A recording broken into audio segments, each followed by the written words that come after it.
Titânia Telecom mudou de nome, mas continua bem pertinho de você. Agora, pode chamar a gente de amigo. Acesse sejaamigo.com.br e conheça os planos. Amigo, viva conexões reais. Olá pessoal, sejam bem-vindos a mais uma entrevista no Repórter MT. Hoje nós recebemos aqui no nosso estúdio a advogada e também escritora, advogada inclusive especialista em direito constitucional, Inês Felski, que é autora de um livro sensacional chamado Caos. E nós vamos conversar sobre isso, mas antes eu quero cumprimentar aqui a Inês, desejar as boas-vindas, já dar, aliás, as boas-vindas aqui ao nosso estúdio no Repórter MT. Seja muito bem-vinda. Obrigada, é um prazer estar aqui e conversar sobre este assunto. Sobre esse assunto, que é um assunto muito legal, minha gente, porque o livro Caos, ele traz muitas reflexões interessantes a respeito do comportamento humano e a respeito das instituições religiosas. E aí ele se torna ainda mais interessante quando esses questionamentos são feitos por alguém que nasceu em berço evangélico, é evangélica e conhece a realidade das igrejas evangélicas. A gente está falando das igrejas evangélicas e eu quero que você explique o porquê que a gente está falando especificamente das igrejas e qual que é o enredo do livro Caos. Então, o livro Caos, ele tem a finalidade de trazer uma mensagem para a população brasileira, que é chamar a população à reflexão de como a sociedade está lidando com os templos religiosos. Qual está sendo o papel do templo religioso na nossa sociedade? Como a crença está funcionando na nossa sociedade?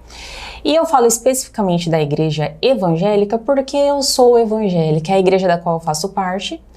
Então é a denominação que eu trago aqui o exemplo, que eu venho mostrar como está funcionando e que eu venho comentar sobre isso. Esse é a base do livro Caos. O livro ele traz personagens fictícios que pontuam algumas coisas muito interessantes, minha gente, sobretudo relacionado ao enriquecimento de algumas igrejas. Né? O enriquecimento de alguns templos por meio da fé. Eu penso que essa questão religiosa, a gente até brinquei quando eu enfim, quando você chegou aqui no site agora para a gente ter esse bate-papo, dizendo que o livro nunca foi tão atual, né? Sim, porque a política nunca esteve tão inserida dentro da política, dentro da realidade do brasileiro, sobretudo, e nunca esteve tanto em voga, nem ocupando o centro das discussões. Não é? Eu acho que é uma coisa que a gente precisa pensar muito bem. O livro ele traz aí o personagem central, que gira em torno da Joana, que é uma personagem fictícia, né? É uma personagem fictícia, e aí ela é apontada no livro, peguei aqui, ó, como uma pessoa sensata, dependendo da visão de alguns, e uma louca, conforme a avaliação de outras pessoas. E o que ela trava? Ela trava uma luta dentro do livro contra os líderes religiosos que desejam realmente acumular fortunas dentro da igreja. Explica pra gente um pouco melhor disso. O que te inspirou esse livro? O que você pensou? Falou, não, eu quero fazer um livro que traga a reflexão com relação a esse tema. Sim. Eu sendo evangélica, desde a minha infância, conhecendo o funcionamento do templo religioso e estudando direito, observei que algumas coisas não estavam em perfeito funcionamento. E paralelo a isso, estudando a Bíblia, eu vi que alguns funcionamentos dentro do templo religioso não tinham base bíblica. E incomodada e inconformada com essa situação e entendendo que é possível cobrar uma função social do templo religioso diante da lei, eu resolvi falar sobre este assunto. E primeiro eu quero explicar que eu sou evangélica, eu faço parte da comunidade evangélica. Não é nenhuma desviada, como a gente diz, né? Isso, não. Evangélicos vão entender isso, desviados mesmo, para você que não compreende direito, a pessoa que ela é evangélica, mas ela saiu da igreja e agora se revoltou, tá contra. Sim. Não é esse o caso da Inês. Não é isso. Eu sou um membro da igreja Assembleia de Deus. E é evangélica, veio de berço evangélico? Sim, a vida toda. Pastores ali, na família? Sim, uma família evangélica.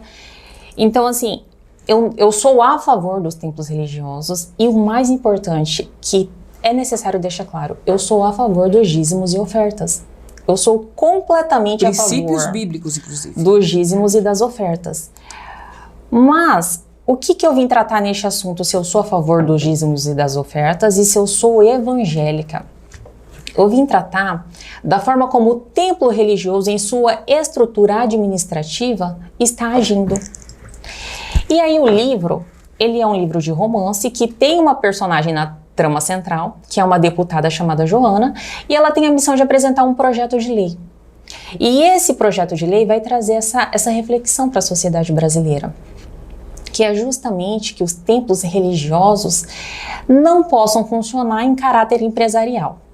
E quando eu digo em caráter empresarial, não é sobre o templo receber dízimos e ofertas, mas sim em um templo ter uma sede onde ele possui filiais. E possuindo essas filiais, quando essas filiais recebem dízimos, recebem ofertas, recebem valores financeiros, doações, essas filiais são obrigadas a repassar esses valores para a sede. Então, quando eu trato deste assunto, eu não estou falando que o membro não deva ofertar, não deva dizimar. Não estou falando disso, não estou falando que o templo religioso local do bairro está errado. Não. Quando eu falo deste assunto, eu estou falando ali da diretoria, da administração, que pega esse repasse financeiro e acumula como um patrimônio único ali. E geralmente quem se beneficia desse acúmulo patrimonial é um pequeno grupo. Ali é a diretoria, é a estrutura central, são os presidentes, é o líder religioso. Então é sobre isso que eu venho falar, que eu venho combater, que eu venho trazer a reflexão da sociedade para a sociedade parar a pensar e cobrar uma postura diferente. Eu comecei a observar na minha comunidade local, por exemplo. Eu vou dar um exemplo do que eu vivi, do que eu já observei. E é polêmico falar isso, mas precisa ser falado e alguém tem que falar, alguém tem que dar voz a isso. Na minha igreja local, as pessoas chegam e vão dizimar e vão ofertar. E as pessoas não possuem benfeitorias daquele dízimo e daquela oferta, porque aquele dízimo é repassado para a estrutura central, é repassado para a presidência, é repassado para a sede. Então, as pessoas investem ali e não se beneficiam daquele investimento. E o que eu faço? Eu trago uma explicação legal paralela a uma explicação bíblica. Caminha junto, porque a nossa sociedade é uma sociedade de crença e ao mesmo tempo é uma sociedade normatizada pela legislação, normas jurídicas. Então a crença e a norma jurídica precisa contribuir ali para essa função social. Você está me dizendo que com respaldo bíblico essa cobrança poderia ser feita. De que forma? É isso? Sim, a Bíblia, ela nos ensina a dizimar e ensina a ofertar. Uhum. Isso é um respaldo bíblico, é um mandamento bíblico. Sim. É o correto na Bíblia, para quem tem a Bíblia como crença, como fé. Mas o que a Bíblia nos ensina além disso? Qual é o maior bem da face da terra, biblicamente falando? É o ser humano. Eu acredito que até juridicamente falando, não existe outro bem maior que o ser humano, né? Inclusive dentro do direito também. Tudo é envolvido com o direito das pessoas. Então, o maior bem, biblicamente falando, é o ser humano. Quando os templos religiosos recebem essa oferta, este dízimo, e simplesmente repassam para uma sede, para um acúmulo de patrimônio, para um acúmulo de capital, as pessoas simples, as pessoas necessitadas que foram lá e ofertaram o que tinha, como a viúva, por exemplo, que tem um exemplo na Bíblia, elas não receberam nada em troca. O que a Bíblia nos ensina? Isso é um ensinamento bíblico. Que os dízimos e as ofertas devem ser aplicados nas pessoas. Deve ser para cuidar dos órfãos, das viúvas, dos necessitados, da própria comunidade local. Então, qual é a reflexão que o livro traz? Se uma igreja recebe no bairro dízimos e ofertas, Aquele dízimo, aquela oferta, aquele valor pecuniário deve ser usado ali naquele bairro, para aquela comunidade que frequenta aquela igreja. Deve ser usado para atender as pessoas que estão ali, para atender os necessitados que estão ali, para atender as necessidades do templo religioso que também precisa de manutenção.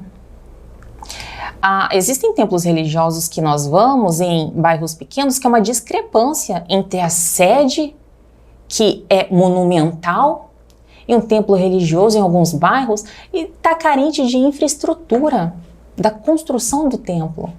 Mas pode ter certeza que aquele templo daquele bairro que está carente dessa infraestrutura está repassando o dízimo para a sede.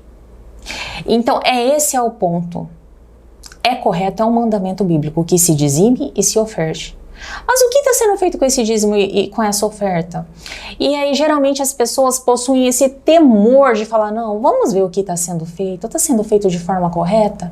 As pessoas possuem esse temor, não, eu vou pecar, eu vou desagradar, eu vou estar fazendo errado. Porque isso também é colocado para os membros, nós sabemos disso, entendeu?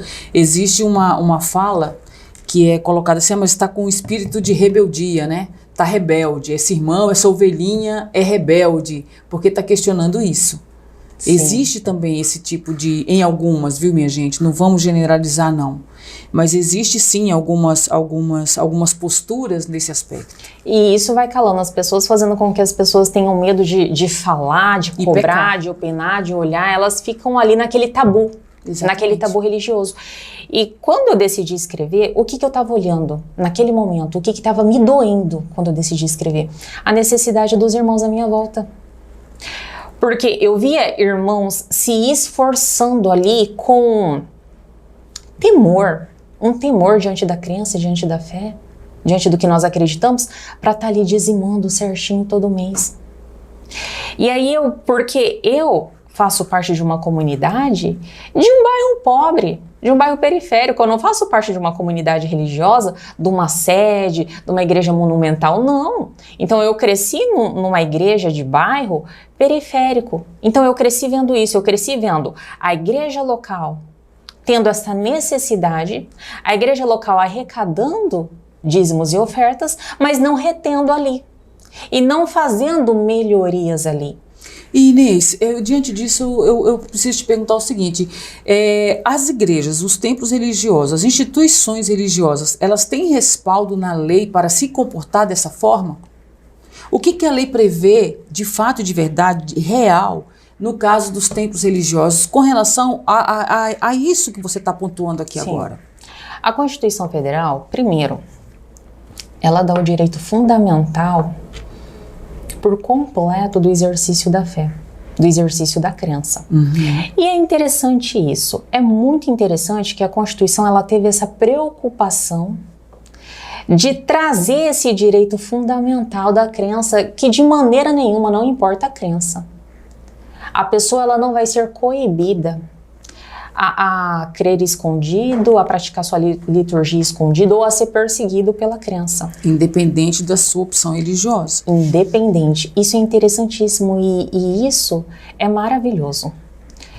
Eu sou muito apaixonada por esse direito fundamental. Isso daí é maravilhoso. É interessante ver que esses direitos fundamentais foram surgindo. Se nós formos estudar no direito, desde o nazismo, a Segunda Guerra Mundial, onde houveram pessoas que foram perseguidas pela sua religião, pela sua raça. E aí, desde o nazismo, desde que teve o Tribunal de Nuremberg, da Segunda Guerra Mundial, houve essa preocupação em falar, peraí, nem tudo que é lei é correto. Tem lei que não é correta, tem lei que é para fazer um mal, que foi o que surgiu na época do nazismo. Então precisa existir direitos fundamentais para que lei nenhuma possa suplantar esses direitos. E aí surgiu essa preocupação. E aqui no Brasil nós passamos por uma fase histórica e tivemos a nossa Constituição em 1988, que trouxe essa preocupação do direito fundamental, onde lei nenhuma poderia suplantar. Então é maravilhoso esse direito fundamental. E ele te dá o direito de crer, de expressar o que você crê e de praticar a sua liturgia. Para que isso ocorresse de forma plena na sociedade brasileira, aí a Constituição também garante o quê? Que os templos religiosos não sofram nenhum tipo de proibição, não sofram nenhum tipo de impedimento, nenhum tipo de intervenção.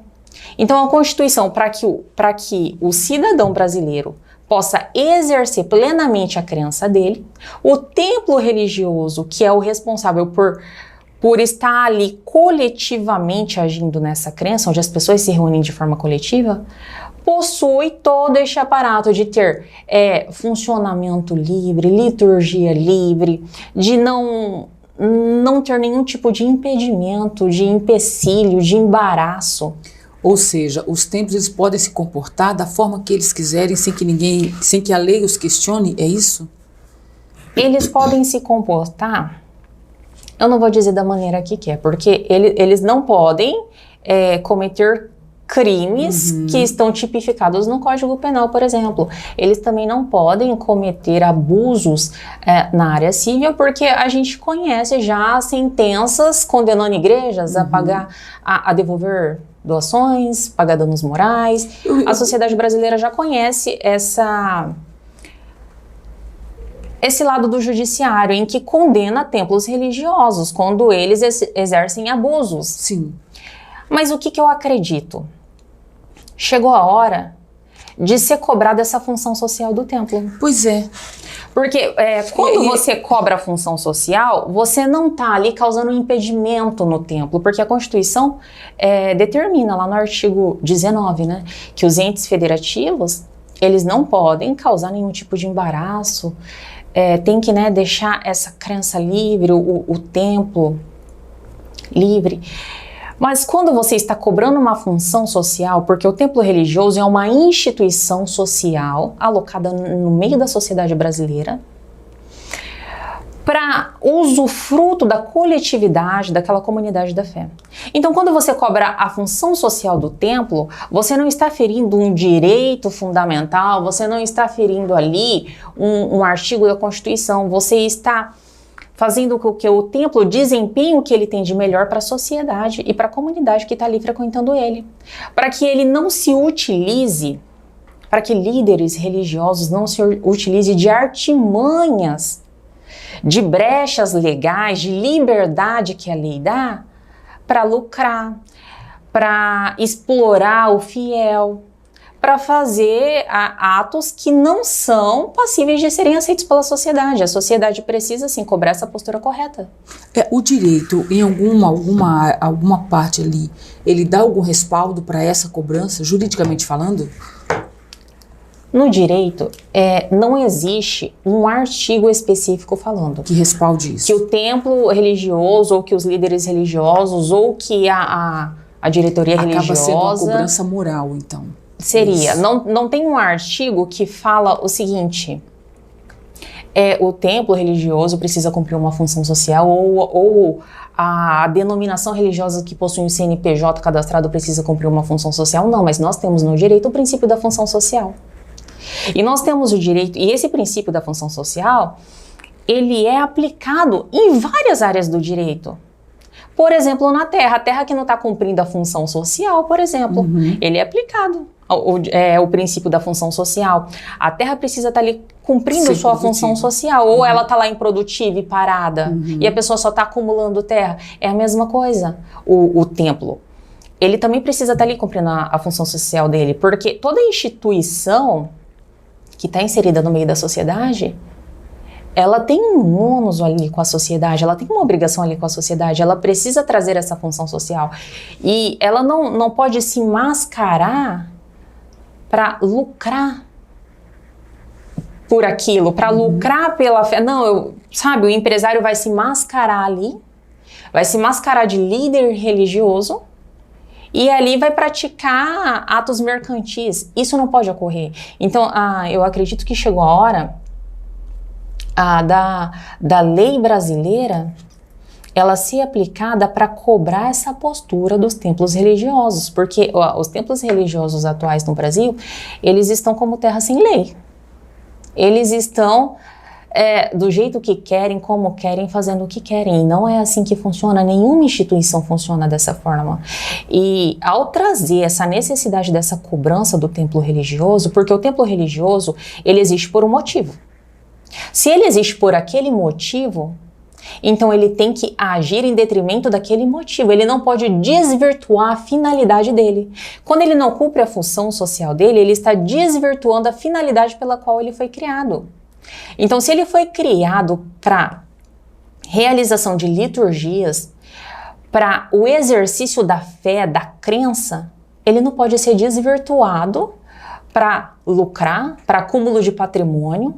Eu acredito que chegou a hora da lei cobrar, dos legisladores darem uma atenção para isso e cobrarem essa postura dos líderes religiosos que abrem denominações religiosas da função social e da finalidade. Qual é a finalidade de existência desse templo religioso? Ele está cumprindo a finalidade dele? Ser pastor virou profissão?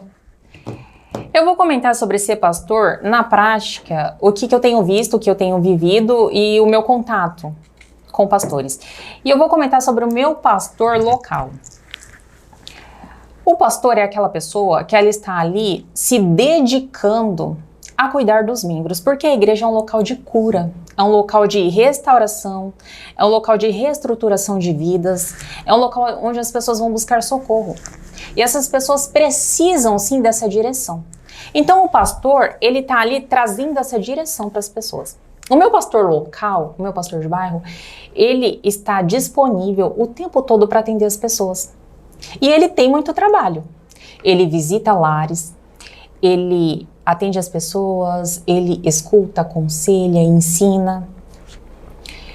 Então, quando tem essa questão do pastor ser assalariado, ser remunerado, ser uma profissão, eu digo que o meu pastor, ele recebe até pouco pelo trabalho que ele faz. Ele recebe pouco, ele é pouco remunerado pelo trabalho que ele faz.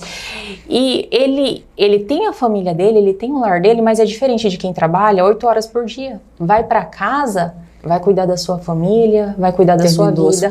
O pastor não. Se meia-noite alguém bater lá na porta dele, ele vai atender, ele vai orar, ele vai ouvir. O pastor. Entenda que é o pastor. E esses são os pastores das comunidades locais, esses são os pastores dos bairros e são os pastores menos remunerados. Então, eu sou totalmente de acordo ele ser remunerado, porque ele realmente desempenha um trabalho, desempenha um serviço e falta tempo até para ele. E eu ainda sou de acordo que ele seja melhor remunerado. Mas aí é que tá, é algo que foge do controle dele. Então, a pessoa pastorear e receber uma remuneração por isso, porque o pastor precisa viver, o pastor precisa se alimentar, o pastor precisa dos elementos básicos do dia a dia. O problema é quando o líder religioso, ele decide empreender na fé. Ele decide fazer disso um negócio, um comércio, ele decide virar empresário. Ele decide lucrar com a fé e acumular patrimônio. Então, o pastor que ele é remunerado, esse pastor ele é mal remunerado, esse pastor a remuneração dele mal dá para os elementos diários que ele necessita. Agora, o pastor que empreende na fé, que são aqueles pastores dos núcleos centrais, esses nem remunerados não são. Eles empreendem e eles lucram na fé. E cada mês eles podem ter uma porcentagem diferente de lucro, eles nem possuem uma remuneração ali estabelecida. Então, esse sim precisa ser revista a forma como ele está trabalhando. Agora, quanto aos pastores locais, de desempenharem esse papel religioso, de líder, de conselheiro, da pessoa que vai ali estar ajudando, ele está certo em ser remunerado, eu concordo com isso, e eu gostaria que o meu pastor fosse melhor remunerado. É isso, minha gente, a discussão, ela de fato ela é muito ampla, de fato ela traz, não é, várias vertentes e vários questionamentos, e aí a gente já está caminhando para o final da nossa entrevista, e eu quero que você deixe para as pessoas em casa onde encontrar o livro Caos, porque o livro é aquilo que eu falei, ele traz ele usa personagens fictícios, mas para nos trazer a reflexão sobre temas muito importantes e cada vez mais atuais. entendeu? Sim. E que não podem mais ficar só na ficção, somente no faz de conta. A gente tem uma realidade realmente muito dura que precisa ser questionada, que precisa ser vivida de fato e de verdade. E os evangélicos têm um compromisso muito grande nesse sentido, justamente por aquilo que dizem, que pregam e que precisam Sim. na prática viver. Sim. Entendeu? Então é uma responsabilidade muito grande com relação a isso. Fica ali à vontade para você dar a dica do Eu vou mostrar livro. o livro aqui para as pessoas que estiverem assistindo. E o livro pode ser encontrado atualmente em e-book na Amazon. Legal. Fica mais fácil e acessível para as pessoas que estão em casa. Né? Basta entrar ali, comprar o e-book e já está lendo, já está disponível ali para a pessoa. A pessoa ela consegue hoje em dia ter esse acesso pelo e-book no site da Amazon. E quem também quiser conversar um pouquinho com a Inês, tá? As redes sociais também, Sim, não é isso? Ela é sim. bem ativa junto ali aos Instagrams, né? As redes sociais ali. Então você pode acionar essa advogada e escritora. Sim. Viu, Inês? Eu fiquei muito feliz da gente poder ter essa conversa e falar um pouquinho sobre isso, porque, como eu disse, são questionamentos muito importantes. E aí, gente, nós falamos um pouquinho aqui de Bíblia e eu vou trazer um trechinho para vocês que tá ali em Mateus 21, 12 e 13, que é uma das posturas que eu mais gosto de Jesus. E diz o seguinte, ó: tendo Jesus entrado no pátio do templo, expulsou todos que ali estavam comprando e vendendo. Também tombou as mesas dos cambistas e as cadeiras dos comerciantes e pombas, e os repreendeu, dizendo: está escrito, a minha casa será chamada casa de oração. Vós, ao contrário, estáis fazendo dela um covil de salteadores. Salteadores, meus amigos, são ladrões. Então a gente precisa realmente prestar atenção no que nós estamos vivendo e no que nós estamos fazendo da nossa fé. Isto posto, eu quero pedir para você se inscrever no nosso canal e acionar o nosso sininho e ficar ligado nas notícias do Repórter MT, porque a qualquer hora e a qualquer momento a gente volta com um novo assunto e também com um novo entrevistado. Muito obrigada mais uma vez, Inês, e para você a gente volta até qualquer hora. Titânia Telecom mudou de nome, mas continua bem pertinho de você. Agora pode chamar a gente de amigo. Acesse sejaamigo.com.br e conheça os planos. Amigo, viva conexões reais.